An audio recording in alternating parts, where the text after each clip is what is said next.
시골집 고쳐살이 밥벌이 1년차 완주김입니다. 여러분 안녕하세요.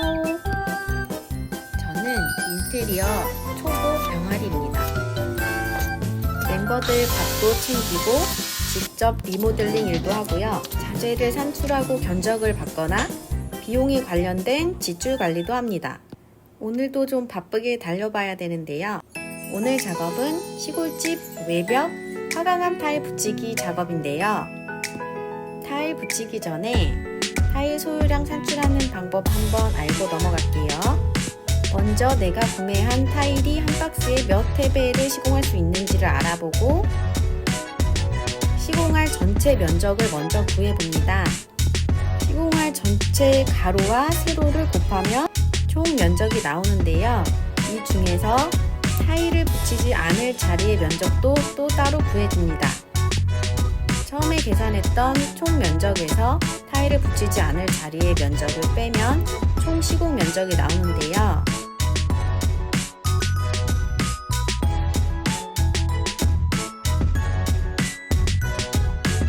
이렇게 해서 저희 시골집의 총 시공 면적은 44.54 해배가 나왔는데요.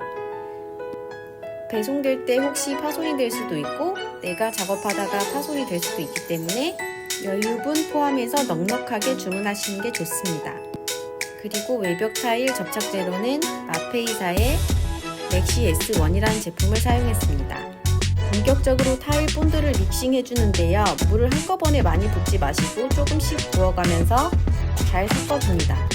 외벽 타일 공사는 너무 추운 날에 하게 되면 접착력이 떨어져서 하자가 생길 수 있으니까 주의하시고요.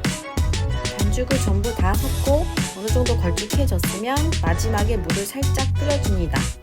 본드 겉면이 마르지 않게 하기 위해서 살짝 뿌려주는 거예요. 타일 붙이는 방법에는 두 가지가 있는데요. 보통은 벽면에 본드를 바르고 그 위에 타일을 붙이는데 저 같은 경우에는 혼자 작업하기 때문에 타일 하나하나 일일이 본드를 붙여서 하나씩 붙여줬습니다.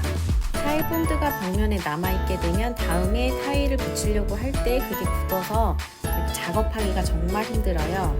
혹시나 혼자 타일 작업하시는 분들은 꼭 참고하시기 바랄게요. 그리고 저처럼 인테리어 초보이신 분들은 먼저 수평을 맞춰서 벽에 선을 긋고 작업을 하시면 훨씬 수월하게 작업하실 수 있습니다.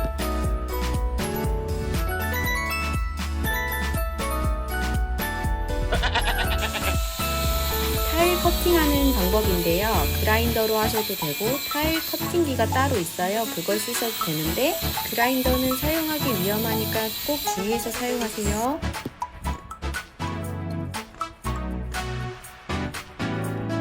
시골집 고쳐살이 정말 할 일이 끊이지가 않는데요. 이번엔 현관 밖에 있는 턱이 낮은 부분을 시멘트 몰타를 해서 채워서 턱을 좀 높여주는 공사를 할 겁니다. 시공 면적이 크지 않은 경우에는 직접 시멘트 몰타에 도전해 보셔도 괜찮을 것 같습니다. 시멘트와 몰의 양을 한꺼번에 많이 부으면 섞기가 힘들 수가 있어요. 그래서 적당량의 몰타를 비벼주고 이 과정을 반복하는 게 훨씬 수월할 수 있습니다.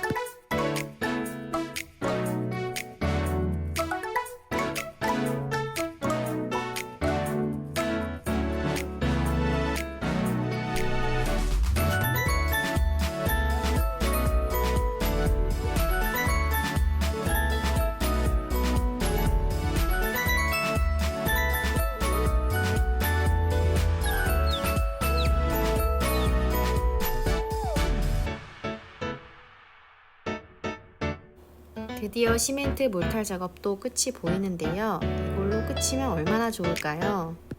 시골집 고쳐살이는 정말 다양한 일상이 준비되어 있습니다.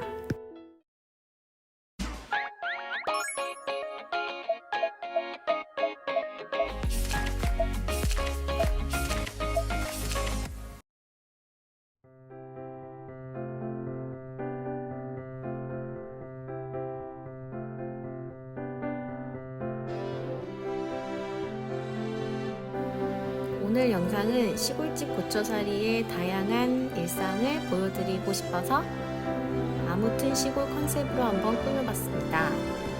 힘은 들었어도 내 손으로 직접 집을 고쳐서 그런지 우리 집이 저희에겐 더 소중하고 의미 있는 집이 되었고요. 앞으로도 무한 변신할 시골집 기대해 주시면 감사하겠습니다. 그럼 저희는 이만 아무튼 퇴근 아닌 아몰랑 퇴근하겠습니다. 그럼 시골집과 함께 힐링하시기 바랍니다.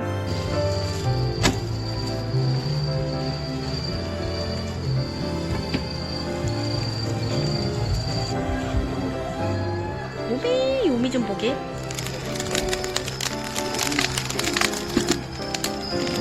소풍이가 그림이 돼, 그림이.